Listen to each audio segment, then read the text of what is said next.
Hi friends, வணக்கம். இந்த வீடியோவில் மீன் குழம்பு எப்படி வைக்கிறதுன்னு பார்க்க போகிறோம். வாங்க வீடியோக்குள்ளே போகலாம்.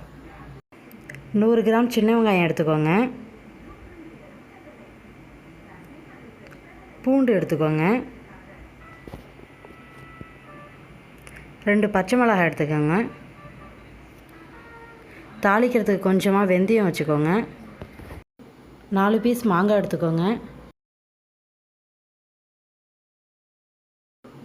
குழம்பு மிளகாய் தூள் எடுத்துக்கோங்க. நம்ம வீட்டிலே அரைச்சி வச்சுருக்க அந்த மிளகாய் பொடியை யூஸ் பண்ணிக்கலாம். 3 தக்காளி கட் பண்ணி வச்சுக்கோங்க. புளி நல்லா தண்ணியாக கரைச்சி வச்சுக்கோங்க.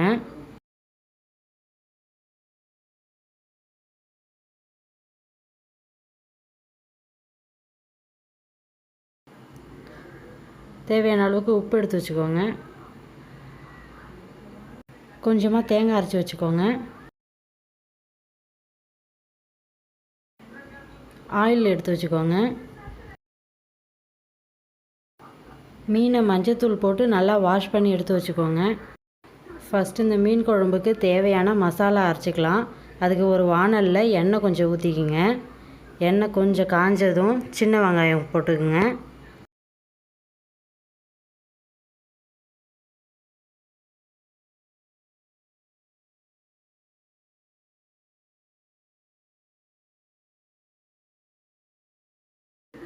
இந்த சின்ன வெங்காயம் இப்போ கொஞ்சம் நேரம் வதங்கணும். லைட்டாக வதங்கினதும் ஒரு 6 பல் பூண்டு சேர்த்துக்கோங்க.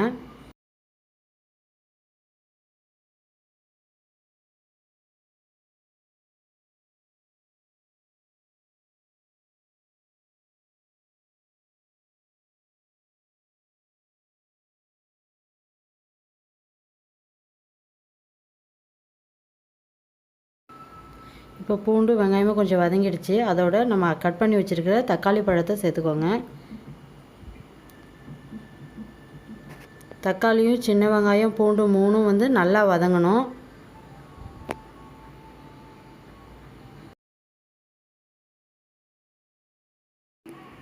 இந்த அளவுக்கு வதங்கணும். இப்போ இதை எடுத்து கொஞ்சமாக தண்ணி மிக்ஸ் பண்ணி அரைச்சி வச்சுக்கோங்க தனியாக.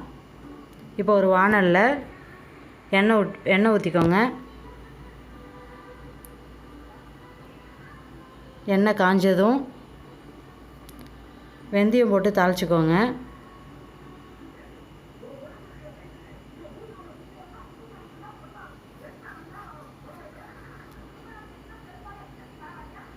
வெந்தயம் கொஞ்சம் செவந்து வந்ததும் கருவேப்பிலை போட்டுக்கோங்க. கட் பண்ணி வச்சுருக்க சின்ன வெங்காயத்தை போட்டு வதக்கிக்கோங்க.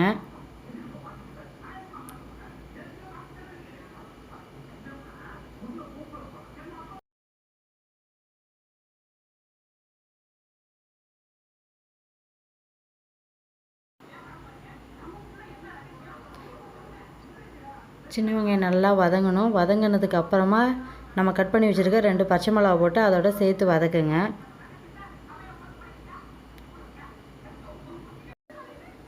இப்போ நம்ம எடுத்து வச்சுருக்க மிளகாத்தூளை அதோட சேர்த்து பெரட்டுங்க.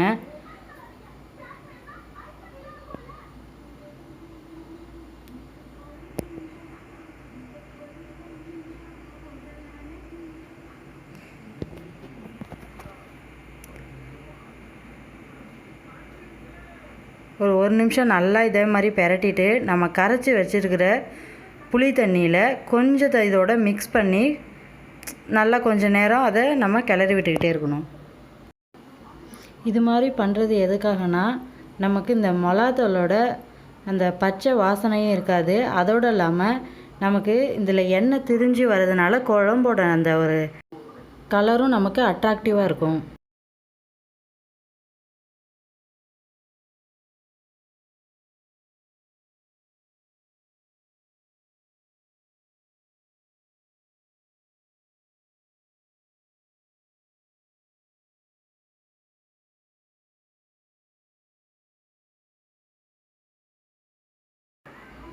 இப்போ பார்த்திங்கன்னா கொதிக்கும் போது அந்த எண்ணெய் மேலே வந்துகிட்ருக்கு. இந்த ஸ்டேஜில் நம்ம புளி தண்ணியே சேர்த்துக்கணும்.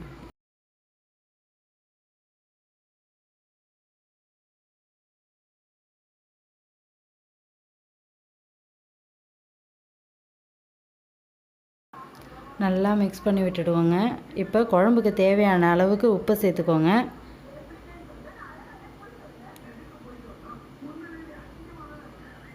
சேர்த்துட்டு ஒரு மூடி போட்டு நல்லா கொதிக்க விடுங்க. இப்போ நல்லா கொதிக்குது. இந்த ஸ்டேஜில் நம்ம அரைச்சி வச்சுருக்கிற அந்த மசாலாவை இதோட மிக்ஸ் பண்ணிக்கிறோம்.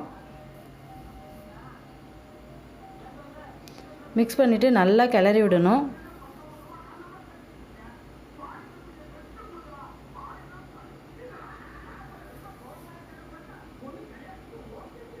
கிளறி விட்டுட்டு மூடி போட்டு நல்லா கொதிக்க விடுங்க. இப்போ குழம்பு நல்லா கொதிச்சிடுச்சு. இந்த ஸ்டேஜில் நம்ம அரைச்சி வச்சுருக்க தேங்காவை சேர்த்துக்க போகிறோம். சேர்த்துட்டு நல்லா மிக்ஸ் பண்ணிவிடுங்க.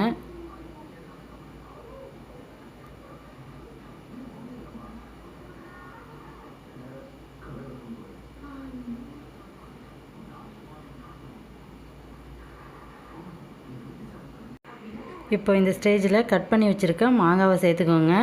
மாங்காய் எதுக்கு சேர்க்குறோம்னாக்கா நல்ல ஒரு வாசமாக இருக்கும் குழம்பு. அதோட மீன் குழம்புல சேர்த்தோம்னாக்கா நல்ல ஒரு டேஸ்ட்டு கிடைக்கும். ஒரு 10 நிமிஷம் நல்லா குழம்பு நல்லா கொதித்து வரட்டும். அதிலே நம்ம போட்டிருக்க மாங்காய்லாம் வெந்துடும். இப்போ பாருங்கள், இந்த குழம்பு இப்போவே பார்க்க எவ்வளோ சூப்பராக இருக்குன்னு.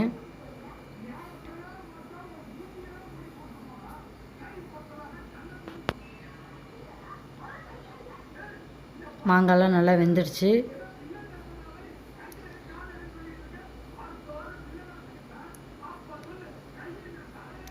இப்போ நம்ம வாஷ் பண்ணி வச்சுருக்க மீனை சேர்த்துக்கலாம். நான் கெண்டை மீன் போட்டிருக்கேன். நீங்கள் எந்த மீன் வேணாலும் இதே மாதிரி ப்ரொசீஜர்லேயே செய்யலாம். ரொம்ப சூப்பராக இருக்கும் குழம்பு.